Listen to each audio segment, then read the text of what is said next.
Salut à tous, c'est Mike, bienvenue sur Entre Rôlistes. Vous l'avez vu, j'ai fait péter le t-shirt rouge, ça veut dire qu'on va parler de Cthulhu, et pas n'importe lequel, on va parler des Chants de Tindalos.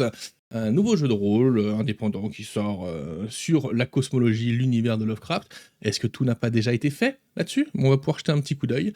En tout cas, merci, vous êtes de plus en plus nombreux sur la chaîne, on vous le dit à chaque vidéo, mais ça nous touche énormément le soutien que vous apportez. N'oubliez pas que pour nous soutenir, le plus simple c'est le pouce bleu, et si jamais c'est pas le cas, abonnez-vous. Et puis si vous voulez venir discuter, venez, on est plein. Venez sur le Discord, vous avez le lien en description. Et puis si vous voulez nous soutenir un petit peu plus, il y a le Tipeee qui est mis en place pour nous aider à financer les voyages sur les salons, notamment Octogone qui arrive très bientôt. Et puis on va essayer de se déplacer peut-être en Belgique l'année prochaine. Donc voilà. Allez, on plonge dans la folie de la ville de Bath.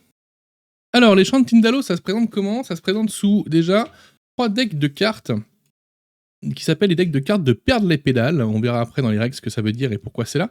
Il y a Perdre les pédales Révélation qui est juste ici, Perdre les pédales Générique qui est juste ici, et enfin Perdre les pédales Vierge si vous voulez faire les vôtres, ce qui est un petit peu indispensable si jamais vous écrivez vos scénarios, qui est juste là. Si on regarde à l'intérieur ce qu'il y a, on va prendre les génériques par histoire de. Nous avons à chaque fois des decks de cartes, donc au dos, évidemment tous similaires, enfin quasiment parce qu'il y a des degrés évidemment de pétage de plomb.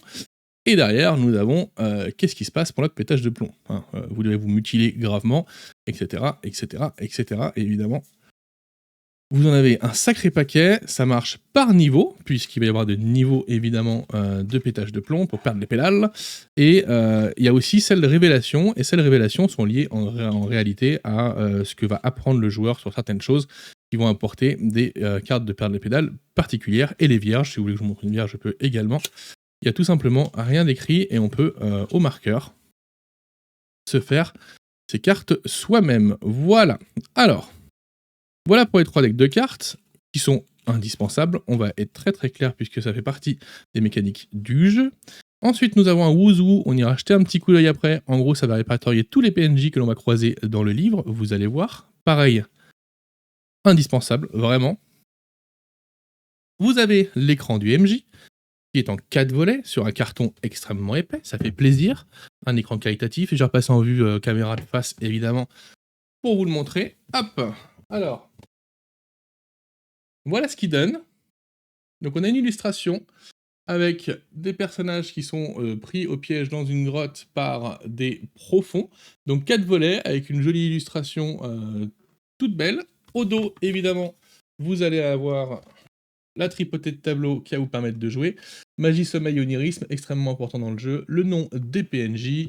Vous avez au milieu, ici, combat et véhicule. Ici, compétences et jets. Et ici, le fameux perdre les pédales. Hop, l'écran, c'est du tout bon. J'ai pas réussi à le replier, je verrai plus tard. Je n'y arrive jamais, de toute façon. Ensuite, nous avons toutes les maps de Bath, la ville dans laquelle va se passer le jeu de rôle. Ne faites pas attention aux petites cornures, etc. C'est pas de la faute du matos, c'est la faute du mec qui en prend soin. Nous avons donc toutes les cartes qui se représentent comme ça. Elles ont toutes le même style. Alors ça plaira ou ça plaira pas. Moi je trouve que ça installe une ambiance assez oppressante d'avoir juste, par exemple, cette petite croix pour les cimetières, etc. On parle de la ville de Bath aux USA et non pas la ville de Bath en Angleterre. Pour information, hein, donc ami Bassoura, hein, ne le prenez pas mal. Donc nous avons chaque quartier de la ville qui va être représenté par sa petite carte. Je vous les montre pas tous parce que j'ai un temps limité pour cette vidéo puisque après mon téléphone qui filme ce bouquin surchauffe et part en cacahuète. Hop là, et enfin nous arrivons dans le cœur du pavé, les Chants de Tindalos, le livre de base, le livre de règles. Alors faites pas attention au coin corné. Pareil, hein, le bouquin est de sacrée bonne qualité, le carton de la couverture est ultra épais. Ça par contre c'est mon ami le transporteur, quand il me l'a amené, hein, j'ai pas fait gaffe. Ça c'est toujours agaçant, on est d'accord. Alors les Chants de Tindalos, qu'est-ce que c'est? C'est un jeu de rôle qui a se baser sur l'œuvre de H.P. Lovecraft, comme c'est écrit ici. On a une couverture du coup avec 2 personnes qui se battent dans la rue d'une ville inondée par une espèce de créature ineffable absolument horrible. Nous avons sur le dos du livre, il est tellement gros, j'arrive pas à vous le montrer quoi, les Chants de Tindalos écrits en gros, et enfin nous avons une magnifique 4e de couverture, avec le contexte, Basse Nouvelle-Angleterre, années 20, une ville portuaire où règne le crime et la corruption. Les Chants de Tyndalo, c'est un jeu de rôle d'investigation et d'épouvante. Il propose de revisiter l'horreur Lovecraftienne. Et enfin, tout ce qu'on trouve dans cet ouvrage, on va trouver les règles détaillées, 12 personnages prétirés, des éléments de contexte historique, un cadre de jeu réaliste, plus de 100 pistes de scénario, 3 scénarios clés en main, une histoire occulte des univers qui nous révélera les mystères cosmologiques, et enfin un bestiaire qui interprète les créatures emblématiques de l'imaginaire Lovecraftien. On est sur un livre à 55 € et sincèrement, je sais pas combien de pages il fait, 8000. Non, il fait 540 pages, mais ces 540 pages, vous allez le voir quand on va le feuilleter, c'est extrêmement dense. Et puis, ça sent la passion, non? Donc, quand on l'ouvre, alors déjà, merci beaucoup. Ça a été droit dans notre petit cœur. Merci à vous. Ce magnifique dessin. Tatam. Donc, les Chants de Tyndalos, le manuel. On est sur le papier qui est assez fin. Pour le coup, heureusement, parce que déjà que le bouquin il pèse 87 kilos, si jamais le papier avait été plus épais, ça aurait été extrêmement compliqué. Nous avons évidemment un avant-propos, des remerciements pour la mise en place de ce jeu de rôle, et ça n'a pas dû être facile quand on voit tout ce qui a été fait. Et nous avons une table de matière qui nous montre à quel point le bouquin va nous assommer la tête de choses. Nous avons donc le contexte historique, les règles, la ville de Basse, les entités cosmiques, la créature, la révélation, etc. Ça, c'est le livre Les Secrets, qui est généralement plus pour le MJ. Je mettrai une petite partie spoiler, comme ça, on pourra quand même en discuter et vous en parler. Introduction. Alors, moi, la première fois que j'ai lu, quand j'ai commencé à lire les Chants de Tyndalos, j'ai eu très très peur. Je vais vous expliquer pourquoi. Donc, qu'est-ce qu'un jeu de rôle, etc., etc. Évidemment, c'est extrêmement courant d'avoir ça dans le jeu de rôle, même si on est sur quelque chose qui va être, on est plus sur un jeu de rôle d'initié que sur un jeu de rôle pour les nouveaux joueurs. En tout cas, pour celui qui va le lire et qui va être MJ, on va être très clair. Après, en termes de jeu, ça peut très bien aller pour les joueurs, même s'ils sont nouveaux. Ensuite, nous avons le contexte historique. Alors, on tombe sur le contexte historique des années 20, enfin des années 1800 aux années 20 américains, où on va nous expliquer un peu tout ce qui s'est passé en termes d'histoire, etc. La révolution du cinéma, la révolution des communications, donc tout ce qui est aspect technologique, hein, la révolution des transports, les figures historiques, la condition des femmes dans les années 20, la condition des Afro-Américains, vous allez voir qu'on rentre dans toutes les ethnies, dans toutes les minorités américaines, la condition des Amérindiens, qu'est-ce qui s'est passé, où est-ce qu'on en est, pourquoi on en est arrivé là, la condition des communautés immigrées. Alors, je vais vous dire, cette partie-là m'a été très très longue à lire pour moi, parce que pour information, du coup, l'histoire des USA des années 20, je connais en grande partie, et c'est des choses qu'on a déjà croisées dans pas mal de bouquins de Cthulhu. Alors, celle-ci est quand même bien détaillée, bien classée par catégorie, etc. Donc ça marche bien. Mais c'est des choses, voilà, c'est très redondant avec ce qu'on a déjà fait, mais en même temps, c'est extrêmement important pour installer quelque chose qui va être le cœur de cet ouvrage. C'est, on n'est pas là pour déconner en vrai. En vrai, on n'est pas là pour déconner, on est là pour traiter des sujets qui sont forts. Et du coup, pour avoir ça, il faut qu'on ait les bases historiques. Voilà. Donc, c'est important de les rappeler, et en même temps, ça se lit assez facilement.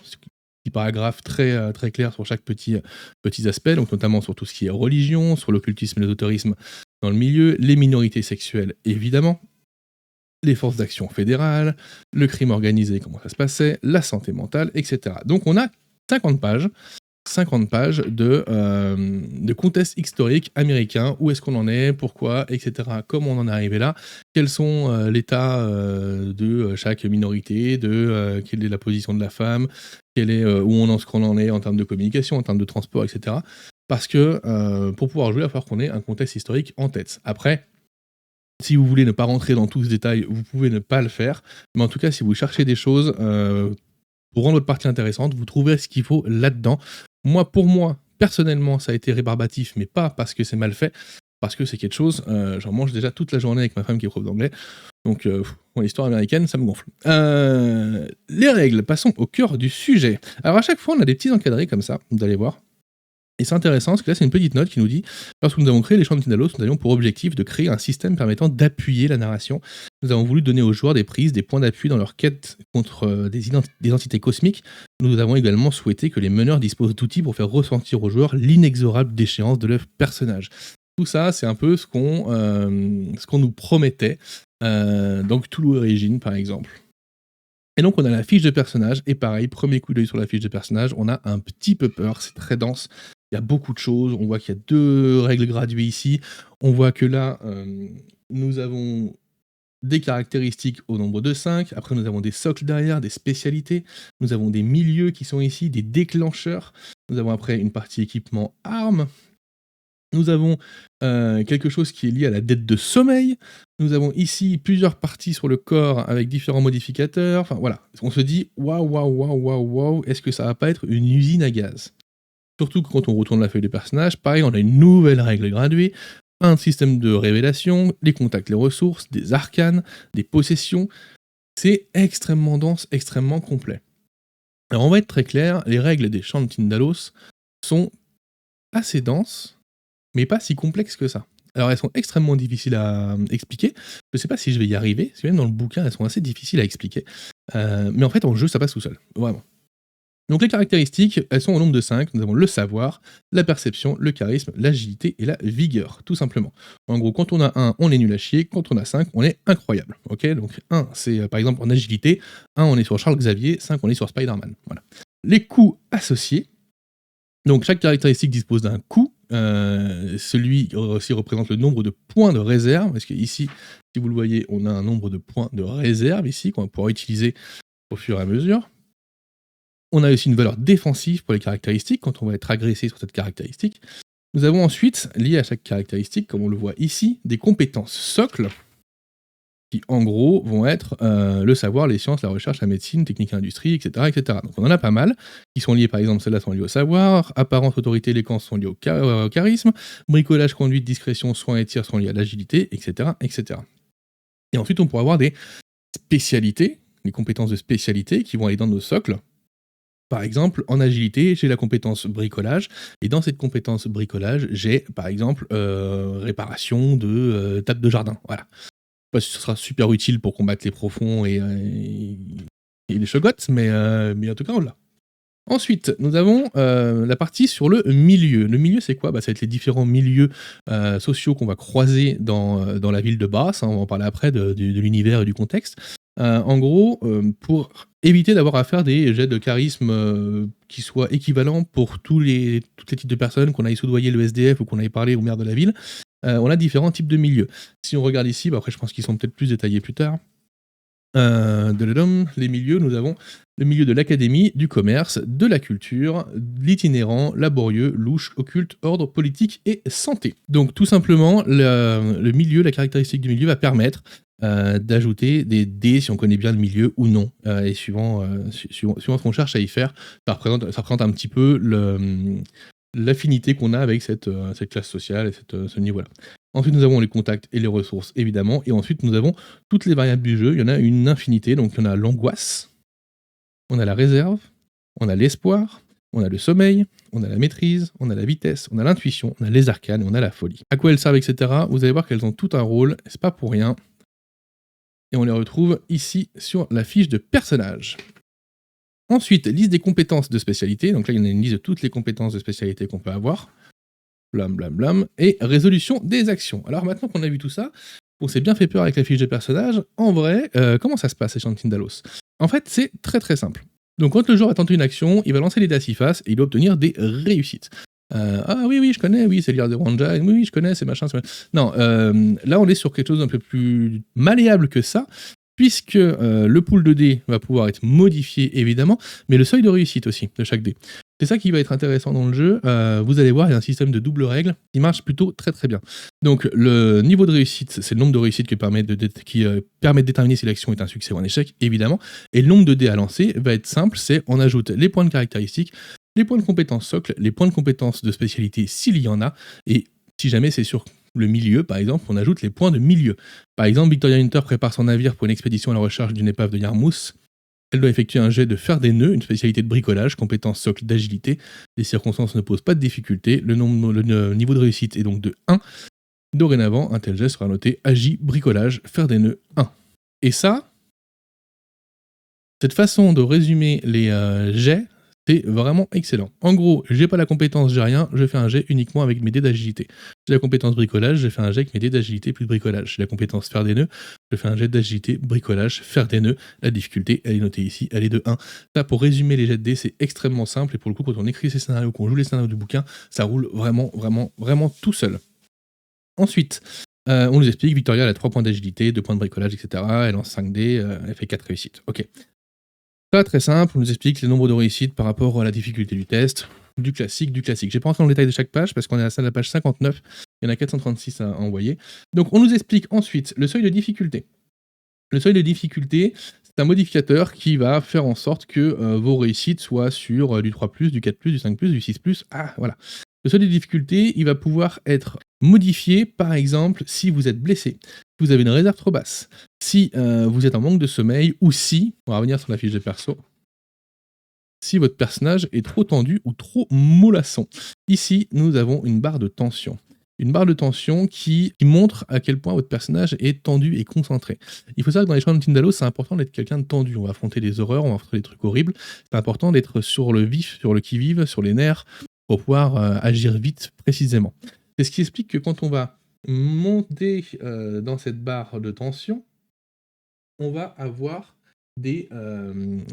au début, on va avoir un bonus en seuil de difficulté, et plus on va descendre, et plus ça va être difficile. Par contre, si on est trop tendu, du coup, on aura un malus à la place du bonus. Donc tout le cœur du jeu, ça va être de rester à un beau niveau de tension avec son personnage, de réussir à être tendu sans craquer complètement. Et on est sur la brèche en permanence, et ça, pour le coup, en partie, ça rend vraiment, vraiment très, très bien. Et c'est ici ce qu'on nous explique, en fait, que si on a du manque de sommeil, si on a des blessures, si on a une réserve qui est trop basse, la difficulté va augmenter. Enfin, c'est pas la difficulté, c'est le seuil de réussite de nos dés va augmenter. Normalement, sur un 3+, par exemple, là, on ferait une réussite, mais si on a un manque de sommeil, on va passer à 4+. Il nous faudra un 4 pour faire une réussite. Si on a une tension qui est pas bonne, on peut passer à 5. Si la difficulté, on est blessé, on peut passer à 6. Si jamais on arrive à plus là, on arrive ici, on est mort, tout simplement. Si notre seuil de difficulté est au-dessus de 6, on est mort, le personnage meurt instantanément, crise cardiaque. Boum. Le jeu en opposition explique l'action collaborative, comment ça marche, se dépasser en utilisant de la réserve et de l'espoir. Je rentre pas dans le détail précis, sinon on s'en sortira jamais.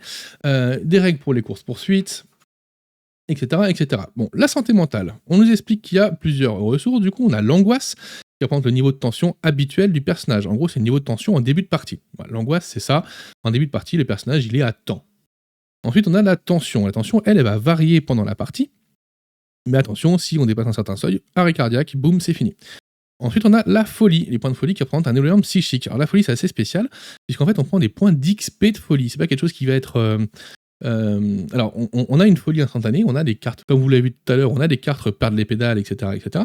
Mais on a quand même une folie qui va arriver par à coup, qui va s'immiscer profondément dans votre personnage au fur et à mesure du scénario ou de la campagne, et du coup, ça comprend des points d'XP de folie. On prend un point d'XP de folie quand on perd les pédales et quand on est confronté à des phénomènes surnaturels. Toutes les 4 points d'XP de folie, on a une révélation. S'il y a des révélations dans le scénario qu'on a écrit, évidemment. Et puis au bout d'un moment, on va prendre de la folie définitive une fois qu'on aura pris assez d'XP. Ensuite, on nous parle de la maîtrise de soi pour essayer de se maîtriser, les jets de maîtrise réussis, jets de maîtrise échoués, les perdre les pédales. Donc perdre les pédales, ce qui s'est passé, c'est qu'on va tirer une carte et on va falloir qu'on joue narrativement ce qui se passe sur cette carte, tout simplement. Et après, il y a des méthodes de décompression, etc., etc. Il y a un moyen pour le MJ de mettre en place des pioches de cartes qui soient cohérentes par rapport au scénario et au personnage. Donc ça marche plutôt bien, sincèrement, ça marche plutôt bien. Après, il y a des cartes qui sont extrêmes. Hein. Quand on arrive à de la folie 2, de la folie 3, c'est mange un cadavre, tue quelqu'un, ça peut être extrêmement hardcore. Le combat, donc on a toute une partie sur le combat. Enfin, une partie, on a 2 pages sur le combat, hein. En gros, c'est assez simple au final, et c'est extrêmement mortel, on va être très clair. On n'est pas sur Call of Cthulhu, même si Call of Cthulhu c'est pas le moins mortel, on n'est pas sur Warcam, on n'est pas sur... non. Là, en fait, chaque arme a un seuil de fatalité. Si on l'atteint, boum, le mec il est mort. Point. Voilà, fin de l'histoire. Très cool pour le coup. Blessé, tué, arrêt cardiaque, comment ça se passe, gérer les blessures des PNJ, etc., etc. Ensuite, nous avons sur la partie du sommeil, hein, le monde des rêves est quelque chose d'important dans l'univers de Lovecraft. Nous avons une partie sur le sommeil, pas uniquement sur la contrée des rêves, mais également sur s'endormir, parce qu'au bout d'un moment, plus on devient fou, plus on a de mal à s'endormir, mais si on s'endort pas, on a une dette de sommeil. La dette de sommeil fait quoi? Ça fait qu'on a des malus, et puis au bout d'un moment, on va s'endormir, là on n'a pas envie de s'endormir, quoi. Ça, c'est un aspect très positif. Vous pouvez l'intégrer à vos parties, vous pouvez ne pas l'intégrer à vos parties. Mais sur une campagne au long cours, c'est important, je pense, de gérer cet aspect sommeil, sachant qu'on a également l'onirisme qui se base sur la barre qui est de l'autre côté de la fiche de personnage et qui nous permet de savoir où est-ce qu'on en est en termes de durée dans l'onirisme, sachant que dans l'onirisme, on ne peut pas mourir, dans le monde à contrée des rêves, on ne meurt pas, on se réveille, tout simplement, même s'il peut y avoir des séquelles. Ensuite, nous avons une partie sur la magie. les catastrophes magiques si jamais il y a un problème avec ce que vous faites. Là pareil, vous intégrez pas, c'est à vous de voir. En tout cas, c'est proposé, c'est propre, c'est clair et ça va assez loin en termes de personnalisation.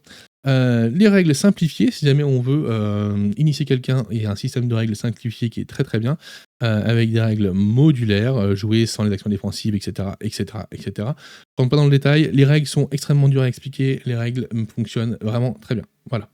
En partie, ça marche vraiment du feu de Dieu. On prend la liste de toutes les cartes perdez les pédales. Donc on voit quand on est en niveau de folie 1, eh ben on va hurler à plein poumon, on va insulter quelqu'un, on va vomir, on va pleurer, on va écraser un insecte ou une araignée, on va crier, on va dialoguer, on va éclater derrière incontrôlable.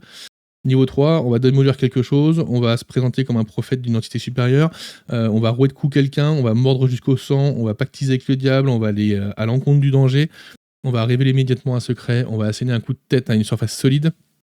Et au niveau 4, niveau 4, est-ce que votre personnage est encore jouable? Vous devez abattre quelqu'un qui a exprimé un désaccord avec vous. Ça, en partie, ça peut aller très très loin. Vous devez arracher une langue, vous devez massacrer un animal ou un humain. Niveau 4, le personnage est très très difficilement jouable, on va être très clair. Ça peut être continué si jamais on est en toute fin de campagne, mais sinon c'est compliqué. Ensuite, les règles pour créer son personnage, je vais pas rentrer dans le détail, mais on a un système de... comment ils appellent ça déjà, de choisir une profession tout simplement. Une profession qui va nous donner, enfin un champ déjà qui va nous donner ensuite un style de profession. Donc par exemple, si je suis dans le milieu de l'académie, je vais pouvoir être dans l'encadrement, dans l'enseignement ou dans la recherche. Une fois que je suis dans l'encadrement, je peux être dans la direction, la surveillance ou l'intendance. Et ensuite, je peux être par exemple directeur d'orphelinat, je peux être gardien, préparateur de laboratoire, agent d'entretien, agent comptable, etc. Donc c'est réparti comme ça par espèce d'arborescence. Ça marche très bien, ça permet de faire un petit peu ce qu'on veut, parce qu'il y en a vraiment beaucoup. Hein. Culture, monde écrit, auteur des arts, voilà, je veux être un écrivain, poète, et ben je prends monde écrit, lettres, poète, tout simplement. Ça marche super bien, c'est graphique, ça permet aussi de vous présenter ça à vos joueurs qui fassent leur personnage assez rapidement, en tout cas à ce niveau-là. Ensuite, on détermine évidemment les milieux, l'expérience singulière, les rituels de décompression pour regagner un petit peu de tension, les déclencheurs, la folie révélation, contact et ressources, etc. etc. Là, il nous donne un grand tableau d'exemples de rituels de décompression et d'expériences singulières. Hein. Je suis choriste à la paroisse, par exemple, extrêmement singulier comme expérience. Et ensuite, nous avons des pré-tirés. Nous avons Isaac et Nora Haddad. Donc, chaque fois, les pré-tirés sont prévus pour un profil féminin et masculin, avec juste le prénom qui change et exactement les mêmes stats et les mêmes feuilles de personnages. Nous avons Lazare Delphine Malzerbe. Nous avons Archie Victoria Hunter, Arthur Geneviève de Bouvines, Bertrand Georgine McIntyre, Billy Wendy Hamlin, Marco Giano Sacchetto, Stéphane Kovar et Dia Kovara, parce que là les noms de famille changent, donc forcément on n'a plus que ces deux, je n'aime pas le dire, Augusta Colère, etc. Donc on a quand même quelques-uns. Tout un passage ensuite sur l'équipement, avec les prix de l'époque, les voitures, les outils, tous les petits machins, les pelles de jardin, les aspirateurs, les trucs, les machins, les trucs, les bidules et les machins. Ensuite, nous avons le cœur, pour moi, de cet ouvrage. Là, on a vu les règles, on a vu le contexte historique américain, tout ça, c'est très très beau, ça marche bien, très bien. Pas chose sérieuse à la page 120, la ville de Bass. Extrêmement important et intéressant, cette partie-là, vous allez voir, en fait, pour s'y retrouver, ils ont mis en place des petits pictogrammes. Alors au début, on n'arrive pas à les retenir, on revient à cette page-là à chaque fois, puis au fur et à mesure, on arrive à les retenir, et puis du coup, quand on a un PNJ, on sait directement son milieu, et on sait directement ce qu'il a. Est-ce qu'il a le téléphone pour qu'on puisse le contacter? Parce que tout le monde n'a pas le téléphone à l'époque. Est-ce qu'il a une voiture pour se déplacer? Est-ce qu'il a un bateau? Est-ce qu'il a un cheval? Est-ce qu'il a une moto, un chien, un camion, un vélo? Est-ce qu'il est dans le milieu de la santé, dans le milieu de louche, ou dans plusieurs de ces milieux à la fois? Et en fait, pour chaque PNJ, on va voir ça, et ça c'est vraiment très cool, parce qu'en 3 pictogrammes, on sait dans quel milieu, machin, etc. Et du coup, on peut faire les jets de dés, on peut interpréter le mec, même si on l'a plus sous la main, etc. Même s'ils ont mis des astuces pour ça, vous allez voir. Là, on nous présente l'histoire de Bass, cette petite ville portuaire américaine, où il s'est quand même passé pas mal de choses au cours des années, notamment la guerre, machin, etc. Et on arrive après sur les différents quartiers aujourd'hui de la ville de Bass. Donc on a une reprise de la carte que vous avez après dans le paquet de cartes que je vous ai montré tout à l'heure, avec les différentes parties de la ville de Bass. On a toujours cet aspect graphique très anxiogène, je trouve vraiment, je sais pas, il y a un petit côté Morgborg croisé avec Toulouse, je trouve ça machin, je trouve ça très très cool. Le centre-ville donc de Bass, avec là la carte du quartier précisément, la chronologie de ce qui s'est passé dans le centre-ville. Et là, on a le sommaire du quartier avec, au niveau politique, qu'est-ce qu'il y a, au niveau de la justice, qu'est-ce qu'il y a, au niveau du monde des affaires, qu'est-ce qu'il y a, etc., etc. Ok. Et là, on rentre dans la plus grande réussite, une des plus grandes réussites de ce bouquin, sa ville, son cadre, ses personnages.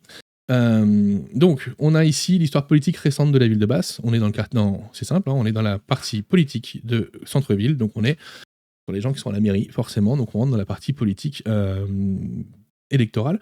Donc on a tout ce qui s'est passé au niveau des élections. On a ensuite Harrison Fenmore avec son petit portrait. Vous allez voir que chaque PNJ a un petit portrait et ils ont tous des visages très particuliers où on y décèle des choses, je trouve.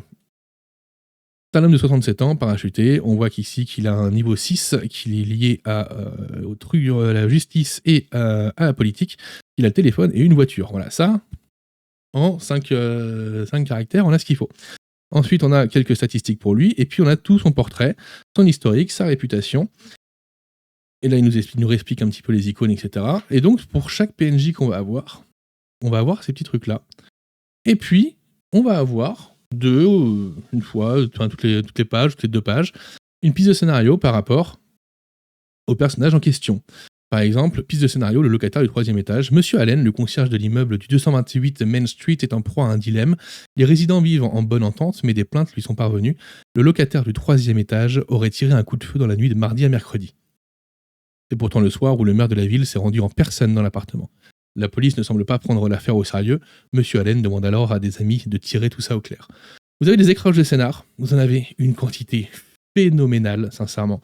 Il y en a des très classiques, il y en a des très très bonnes, et ça vous fait, soit vous décrivez un scénar, ou déclinez un scénar par rapport à ça, soit vous les intégrez comme piste secondaire ou choses comme ça sur un nouveau scénario, ou comme fausse piste, soit vous allez finir par comprendre, et ça c'est très très fort, en lisant les personnages de chaque quartier, alors je vais pas tous vous les détailler, mais en lisant les personnages de chaque quartier, vous allez comprendre que, il y a une petite histoire qui se trace en sous-texte derrière dans la ville de Basse, que chaque petit PNJ a ses petits secrets, ses relations, ses choses comme ça. Et tout ça, ça prend corps et ça prend vie. Alors c'est extrêmement dense. Je pense qu'il faut au début le travailler par quartier, même si du coup on perd quelques contacts avec les autres quartiers, etc. Parce que c'est extrêmement dense et on sent que ça a été fait à la main de manière très précise. Et on a tous ces personnages qui ont une vraie identité forte, et il y en a une tétrachier, quoi. Et donc là, on est sur, encore, enfin là, tous les encarts noirs que vous voyez, ce sont des pistes de scénario, des petites accroches de scénario sur ce qui pourrait se passer, qu'est-ce qui va bien, qu'est-ce qui va pas bien en ce moment. Et ça, on a ça pour tous les quartiers. Donc on a le Sycomore, on a la Jacqueline Lebel, etc., etc. Donc là, on est sur le quartier du Swamp, comme vous le voyez ici. On va passer au quartier Lincoln. Toujours, on nous présente la petite map qui va bien, avec les différentes années chronologiques de ce qui s'est passé. Ensuite, le sommaire de tout ce qu'on va pouvoir y trouver pour pouvoir se repérer facilement. Et encore une fois, on a donc l'hôpital Lincoln avec les petites iconographies, l'aile Héliogabale dite des cannibales avec les petites iconographies exactement, donc le soin, machin, etc. Le personnel de l'hôpital, et puis on retrouve après tout le PNJ, le professeur John Picchenji, le professeur Ivan Mallet. Donc à chaque fois, portrait, réputation, historique, piste de scénario. Donc tout ça, ça fonctionne très bien. Et là, pour le coup, vous en avez un paquet, puisqu'il y a beaucoup de quartiers. Donc là, on est dans le quartier Saint-Jean. Après, on arrive dans le quartier de Bowodinam. Hop. Et si on regarde, on a la map qui doit être ici, encore une fois. Donc quartier, vous voyez, plutôt agricole. La périphérie et le West Bass, l'université évidemment. Et donc on a une galerie de personnages absolument complète, qui fonctionne vraiment très très bien. Donc vous voyez, je les avance un petit peu en accéléré, parce qu'il y en a des dizaines de dizaines. C'est absolument fou. Et c'est pour ça que je vous dis, il faut peut-être mieux commencer par travailler par quartier, plutôt que sur la ville entière, parce que sinon ça fait énormément de personnages. Mais après, il y a un petit outil qui est sympa, vous allez voir, pour permettre de s'y retrouver. Le quartier de Winnigans, avec son couvent, l'affaire caniste. Alors on a parfois les petites affaires comme ça, les petits trucs qui ont été élucidés ou non. Quartier de Woolwich, hop, les docks. Et donc voilà, vous voyez le nombre de personnages qu'on a. Alors évidemment, les docks, il va y avoir tout ce qui est ouvrier, mais également les syndicalistes qui vont être posés là-bas. Pour le port, il y a évidemment des bateaux. Nous arrivons au quartier de Sagadaok, avec l'Olympia Tower, avec des gens plutôt aisés pour le coup. Et ensuite, hop là, on arrive sur la fin, le mouvement Wash the Trash, etc. Donc les petits trucs pour le quartier Sagadaok. Enfin, des PNJ. Donc on a quand même une partie avec sur l'univers de Basse et ses PNJ qui nous représentent. Si on retourne au début, on est quand même pas mal, non? de la page 121 à la page 358, on a plus de 200 pages. Plus de 200 pages de contexte, avec tous les PNJ, de quoi faire vivre cette ville, de quoi l'inscrire, et cetera. Ça marche super bien. Petite ville, mais avec énormément de choses représentées et toutes les problématiques qu'on retrouve dans le début du bouquin, enfin une grande partie des problématiques qu'on retrouve dans le début du bouquin, vont pouvoir s'appliquer dans cette ville de Brass, qui va vous permettre de renouveler les thèmes et les enjeux de vos scénarios. Et ça, pour le coup, c'est très très cool. On arrive ensuite au livre des secrets. Donc attention, on rentre dans la partie spoiler. Ceux qui ne veulent pas voir ça, je vous laisse checker la conclusion, ma critique, qui sera indiquée sur le timecode en bas. Et là, on va rentrer dans le spoiler, donc faites attention. Vous ne voulez rien vous spoiler, vous voulez juste être joueur des Chants de Tyndalos. Partie spoiler, on y va. Alors, ce qui est intéressant dans les Chants de Tyndalos, c'est que donc c'est basé sur les écrits de Lovecraft, c'est quand même écrit sur la couverture du bouquin. Un jeu de rôle inspiré de l'œuvre de H.P. Lovecraft, on est plus sur l'œuvre inspirée et non pas retranscrite telle qu'elle. Donc, on a une histoire occulte de l'univers qui est assez différente de celle qu'il y a dans la cosmologie de Lovecraft et dans l'univers étendu, qui n'a pas été écrit que par Lovecraft, mais aussi par énormément d'autres personnes. Et les autres personnes ont même été plus importantes dans la construction de cette mythologie que Lovecraft lui-même. Mais en gros, ce qui s'est passé, c'est que en gros, ce qu'ils nous ont fait, c'est qu'ils nous ont recréé une création de l'univers, comment ça s'est passé, d'où ça vient, qu'est-ce que ça fait. Alors, je vais pas rentrer dans le détail encore une fois parce que c'est très très très très très dense, mais en gros, on va partir du Big Bang, création d'Azathoth, la chute de Shub-Niggurath, et ensuite on va avoir une petite partie sur les grands anciens, donc Yog-Sothoth. C'est un ensemble mouvement de tous les univers, donc Yog-Sothoth reprend tous les univers et est traversé par une structure qui lie ces univers entre eux, le Tyndalos. En gros, Yog-Sothoth représente l'univers, la réalité, enfin tout ce qu'il y a dedans en fait, et tout ce qui sépare les univers entre eux dans Yog-Sothoth sont ce qu'on appelle le Tyndalos, et donc les chanteurs de Tyndalos sont ceux qui vont permettre le passage d'un univers à l'autre. Donc on nous présente les principes métaphysiques, la présentation, etc. de Yog-Sothoth, les cultes humains et mythes associés, et comment jouer avec Yog-Sothoth. Donc en gros, quand on va jouer avec Yog-Sothoth, ça va être plutôt des moments où on va passer d'un univers à l'autre. En opposition à Yog-Sothoth, qui est donc la création de tout et la représentation de tout, nous avons Azathoth, qui est le chaos destructeur qui absorbe les univers un à un et recrache leur matière dans Yog-Sothoth. Et donc lui, pour le coup, on va être sur la destruction de l'univers. Ça peut paraître très très très... Alors, en fait, ça peut paraître très compliqué à intégrer à une partie. Alors évidemment, ces grands anciens-là, Yog-Sothoth, Azathoth, évidemment, à jouer en une partie, c'est très univers, parce qu'en fait, l'humain, par sa place, il va n'en apercevoir qu'une infime portion, une portion micro-tésimale, je sais pas comment on peut dire ça. Mais à chaque fois, on nous explique comment créer un scénario avec Azathoth, par exemple. Donc on va choisir si on joue dedans ou à l'extérieur d'Azathoth, sachant que dans Azathoth, tout est amené à être détruit, à être digéré, réduit à néant. Donc quand on joue dans Azathoth, on va jouer quelque chose où, quoi qu'il arrive, à la fin, ça sera la fin, ça sera terminé, ça sera fini. Donc on nous dit, jouez en dehors d'Azathoth, le plus souvent, vous jouerez en dehors d'Azathoth. Et si vous voulez faire un truc complètement destructeur sur la fin des temps, la fin du monde, etc., c'est là-dedans qu'il faut jouer, et on nous explique quelques règles adaptées pour jouer dans Azathoth. Si vous axez votre scénario sur la disparition ou sur l'apparition de choses, puisque Azathoth mélange les univers entre eux quand il est en train de les digérer. Nous avons ensuite le Tyndalos, donc, qui est cet interstice entre les univers. Donc il nous explique aussi comment on peut jouer dans le Tyndalos, d'où est-ce que ça vient, etc., etc.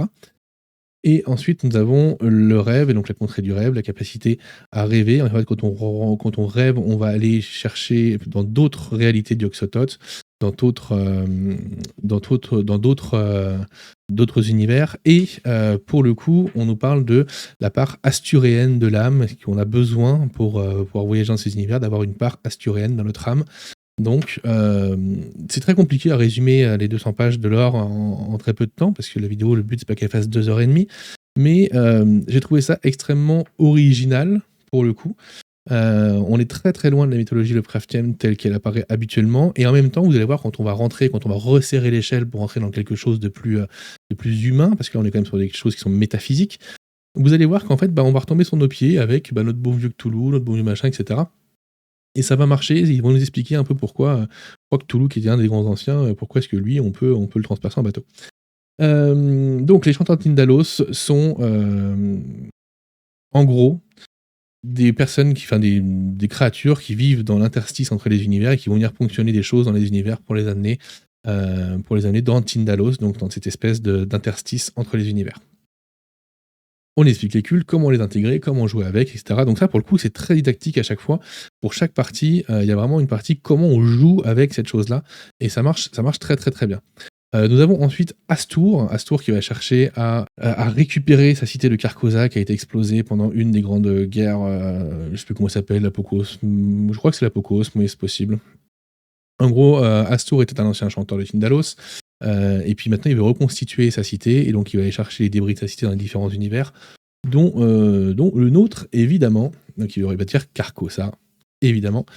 C'est du roi en jaune. Nous avons évidemment le Nyarlathotep, qui est un chanteur qui a absorbé les éléments de la Tatote et qui du coup devient un peu casse-bonbon, parce que lui, son but, c'est de récupérer les parts asturéennes de l'âme. Donc les parts asturéennes de l'âme vont ce qui permettent de voyager d'univers en univers et d'avoir une vision plus large. Et notre bon vieux Astur qui cherche à récupérer Carcosa, il cherche à récupérer du coup des personnes ou des choses qui ont une part asturéenne dans leur âme. Et donc du coup, lui, Nyarlathotep, il lui met des bâtons dans les roues. On a un espèce de croisement entre le mythe de Lovecraft et notre bonne vieille mythologie grecque où les dieux vont se tirer dans les pattes et vont essayer de s'opposer les uns aux autres.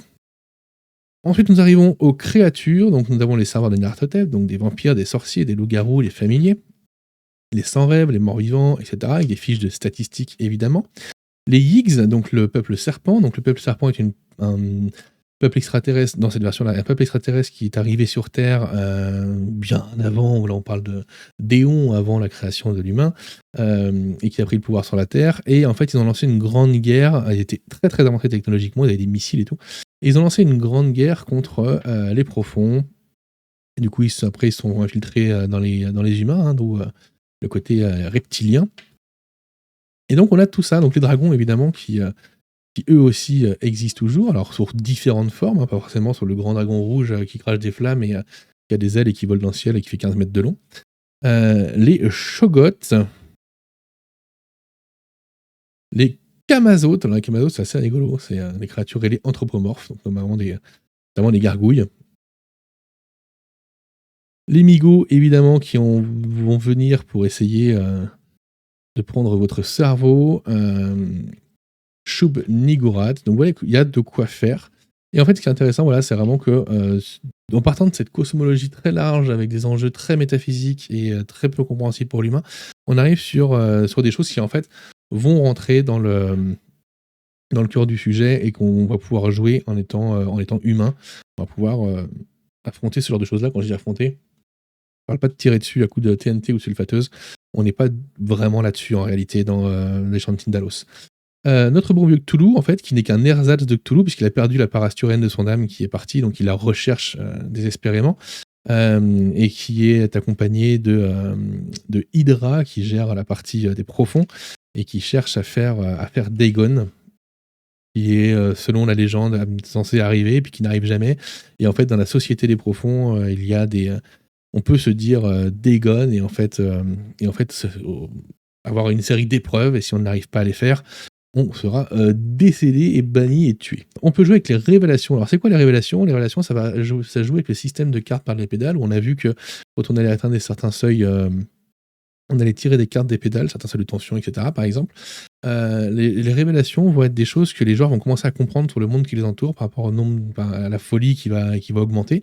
Et ces révélations vont avoir plusieurs effets, évidemment, qui vont avoir des effets notamment sur leurs cartes de par les pédales, qui sont les cartes spécifiques, et qui vont leur permettre d'avoir donc d'autres effets, mais également des bonus, ou des choses un peu étranges, etc. Ça va rajouter du RP, ça va rajouter de la mécanique. Ça marche plutôt bien. Alors après, j'ai pas pu l'exploiter à 100% puisque j'ai fait une partie, et donc j'ai pas vraiment pu aller chercher très très loin. Mais sur le papier, ça marche plutôt bien. J'ai surtout joué avec les perles des pédales classiques, donc ceux des révélations, je n'ai pas testé, mais sur le papier, c'est intéressant. Ensuite, la partie des secrets. Alors là, c'est intéressant parce que tout ce qu'on a un peu deviné dans la partie sur base, c'est bon, on va la retrouver ça avec les différentes mafias qui sont en place, les cercles d'influence, le clan Marty, l'emprise des Louis, par exemple, sur le marais du Swamp. Le Ku Klux Klan, évidemment, sinon c'est pas drôle, on est quand même dans l'Amérique des années 20. Le monde occulte, donc avec les profondes basses, un cultiste d'Astur, l'influence de Nyarlathotep, des migots et tout ça. Et ensuite, nous arrivons à la partie scénario. Nous avons ici plusieurs scénarios. Donc, la nuit d'horreur à Spring Island, où on va affronter des migots sur une île. Alors, les scénarios sont assez classiques, pour le coup, mais ils montrent bien deux choses. Déjà, un, on va pas être amené à combattre plus que de raison et à tirer sur des créatures innommables. L'héritage des Blackford. L'héritage des Blackford est un scénario intéressant puisqu'on va jouer contre nous-mêmes. Je spoil pas non plus trop pour qu'il y ait de la surprise à la lecture, mais en gros, on va amener les joueurs à faire des choses qui en fait ils ne devraient pas faire, et on a une fin de scénario qui est extrêmement ouverte, donc scénario plutôt intéressant. Mais après on reste sur du scénario classique de Cthulhu, dans le style enquête, etc. Donc l'héritage de la foi avec tous les petites aides de jeu, les petits plans dont on a besoin pour faire jouer le scénario. Et ensuite, nous avons Poupée de chiffon, pareil, un scénario où les joueurs risquent très très gros, et à la fin, il peut se passer des choses qui ne les arrangeront pas du tout. Scénario, je trouve, alors j'ai pas fait jouer, mais sur le papier, il est, je trouve, très très difficile, pour le coup. Donc voilà pour notre cher livre des chants de Tindalos.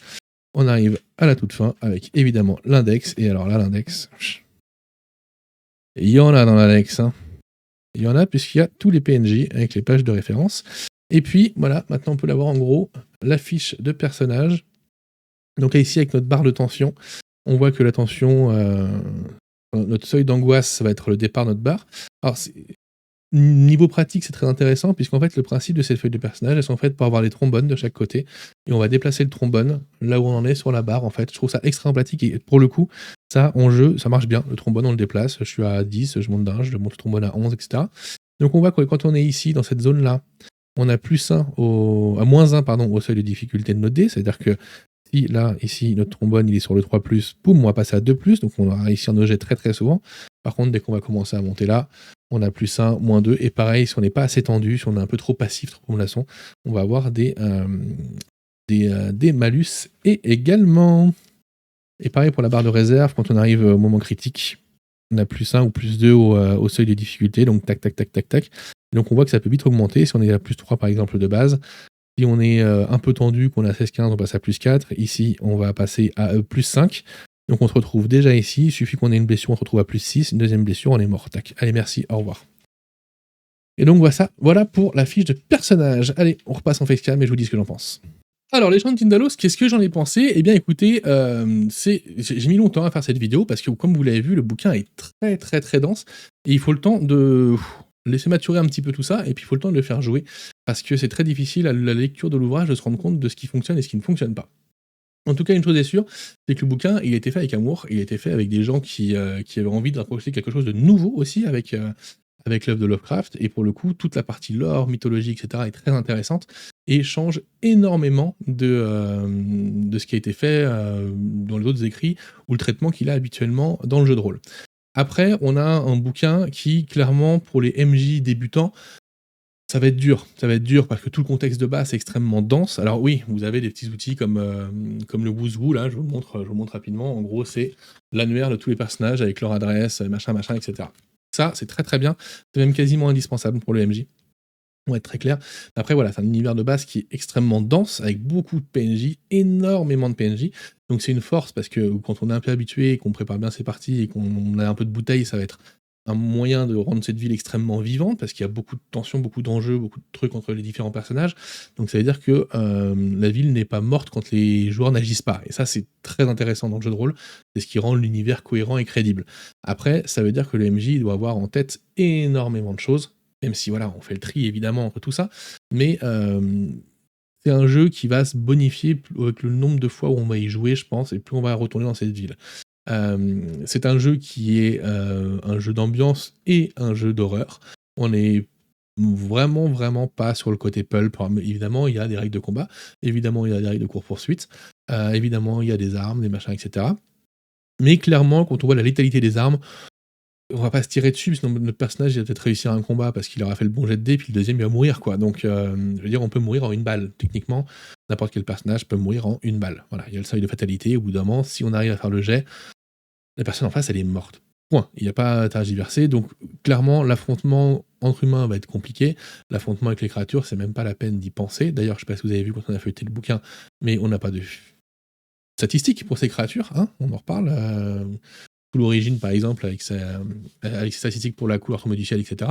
Là, on n'est pas là-dedans du tout. Je veux dire, à aucun moment, on va affronter, voir, ou même apercevoir, ou même comprendre ce qu'est l'essence d'Astour. Il est important que le MJ l'ait en tête, mais les joueurs, eux, ne feront que frôler la, le concept et encore même pas hein, de ce que ça peut être. Et ça, c'est intéressant parce que ça donne vraiment, ça replace un peu le MJ à l'ancienne, avec une vision extrêmement haute conscience de tout ce qui se passe. Par contre, ça demande un MJ qui soit un peu costaud pour le mener. Le système de règles, lui, il est sur le papier compliqué, en réalité, il est simple. Et il marche plutôt bien. Alors oui, il y a beaucoup de ressources, beaucoup de variables, beaucoup de... Voilà. Mais en réalité, dans le jeu, ça se passe plutôt bien parce qu'on reste quand même, en vrai, on reste quand même sur un jeu d'enquête. Et le système va permettre d'amener de la tension et un petit peu de chaos dans tout ça, et ça, c'est intéressant. Moi, vous savez, l'amour que je porte pour Toulouac, parce que c'est un jeu où on peut éviter beaucoup les jets de dés, il est extrêmement narratif. Les jets de dés ne sont là que pour affaiblir un peu le personnage au fur et à mesure. Au fur et à mesure. Là, on est quand même sur un moment où il y a du chaos qui vient s'immiscer là-dedans. La barre de tension amène du chaos et ça marche vraiment bien. Et je trouve que ça représente bien l'état d'esprit dans lequel on doit être quand on est dans ce genre de situation. Donc pour le coup, c'est du tout bon. Les scénarios sont classiques, mais ils sont efficaces pour présenter le système et la volonté d'être dans quelque chose où on va pas se tirer dessus tout le temps. Hein, je veux dire, on n'est pas, et en même temps, ils sont, je trouve, un peu meilleurs que ce qu'on peut trouver classiquement sur de l'appel de Cthulhu. On n'est pas sur le scénario d'enquête où, alors, évidemment, il y a un scénario comme ça, on est sur une île, on peut pas revenir avant le matin, etc. Mais on n'est pas sur les scénarios d'enquête où on est en soirée mondaine, il y a une créature dans la cave, oh mon dieu, qu'est-ce qui va se passer, quoi. Donc, non, non, je trouve qu'il y a un vrai talent d'écriture, un vrai effort. Et en fait, ce qui est intéressant, c'est que il nous livre un livre de 500 et quelques pages qui est cohérent, construit, bah, il est massif, il est intense, clairement, hein, parce que à lire, il y en a pour un moment, puis à digérer toutes les informations, il y en a pour un sacré moment. Mais on voit qu'il a été peaufiné avec amour et qu'il est cohérent du début à la fin. Et ça, c'est intéressant. Et toutes les astuces qu'ils ont mis en place, notamment les petits pictogrammes pour, d'un coup d'œil, le MJ, quand il est sur la fiche du PNJ, il voit directement les cellules de difficulté pour pouvoir rentrer en contact avec lui. Est-ce que les PNJ vont y avoir accès par rapport à son milieu social? Est-ce qu'on pourra le contacter? Est-ce que voilà. Et tout ça, ça fait que il y a beaucoup d'outils qui vont simplifier la vie du MJ, clairement. Donc pour moi, qu'est-ce que j'en ai pensé? Je trouve qu'il est excellent, les Chants de Tindalos, vraiment. J'en ai fait une partie et c'est très bien passé. L'ambiance était très, très cool à table. Il y a eu des moments de folie qui étaient plutôt dingues. Est-ce que je vais y rejouer? Je pense, pour le coup. Donc voilà, et on a pour 55 € un livre qui est extrêmement dense, extrêmement cohérent. Et ça, c'est pas toujours le cas. Donc une très très bonne surprise. L'antithèse d'Horror Arkham, que j'aime beaucoup également, mais on est clairement sur une antithèse. On est clairement sur un jeu qui se veut tendu, il a un côté un peu à l'ancienne quand même, hein. On n'est pas sur de la narration partagée, on n'est pas sur ce genre de truc-là. Non, non, il y a un côté un peu à l'ancienne et c'est ce qui fait que cet univers totalement construit, cette ville de base qui au final a une âme, elle prend vie au final. Elle prend vie et vous allez pouvoir immerger vos joueurs dedans et faire en sorte que les PNJ aient de plus en plus d'importance.